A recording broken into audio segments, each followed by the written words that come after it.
నాయి బ్రాహ్మణులకు వృత్తిపరంగా ప్రత్యేక చట్టం తేవాలని రాష్ట్ర నాయి బ్రాహ్మణ సేవా సంఘం అధ్యక్షులు పాల్వాయి శ్రీనివాస్ డిమాండ్ చేశారు.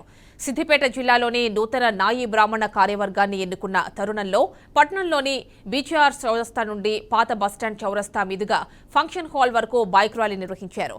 గత ప్రభుత్వాలు తమ గురించి ఎన్నడూ పట్టించుకున్నది లేదని, కనీసం రేవంత్ రెడ్డి నాయకత్వంలోని కాంగ్రెస్ ప్రభుత్వం అయినా నాయి బ్రాహ్మణుల సంక్షేమం కోసం కృషి చేయాలని పాల్వాయి శ్రీనివాస్ విజ్ఞప్తి చేశారు. అంటే నాయి బ్రాహ్మణులు 4 చనిపోయారు. మహబూబ్ నగర్లో కరుణాకర్ అని చెప్పి, మళ్ళా చేవెళ్ళ రంగారెడ్డి జిల్లాలో మరి రాములు అని చెప్పి, అశోక్ వరంగల్లో, వీళ్ళందరూ కూడా ఈరోజు తెలంగాణలో సాధించడంలో నాయి బ్రాహ్మణ ప్రత్యేకమైన పాత్ర ఉంది. ప్లస్ హక్కుదారుడు నాయి బ్రాహ్మణుడు ఈరోజు తెలంగాణ. కావున మేమందరం కూడా ఏంటంటే తెలంగాణ ఏర్పడితే నాయి బ్రాహ్మణుల బతుకులు బాగుపడతాయని చెప్పి క్షౌరాలు చేయము, నాయి బ్రాహ్మణులకు ఆంధ్రలో క్షౌరాలు చేయని ప్రతి ఒక్క నాయి బ్రాహ్మణుడు షాపు వదిలిపెట్టి బయట ధర్నా చేసిన రోజులు ఉన్నాయి. కానీ ఈరోజు ఇంత పెద్ద గొప్ప కార్యక్రమం జరుగుతుంది అంటే కేవలము అందరితోటే.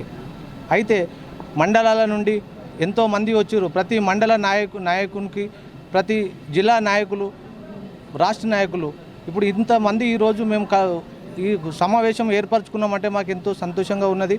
దయచేసి మీరు ఎవరు వెనుకకు పోకుండా ఇదే ఐక్యతతోటి ఉండాలని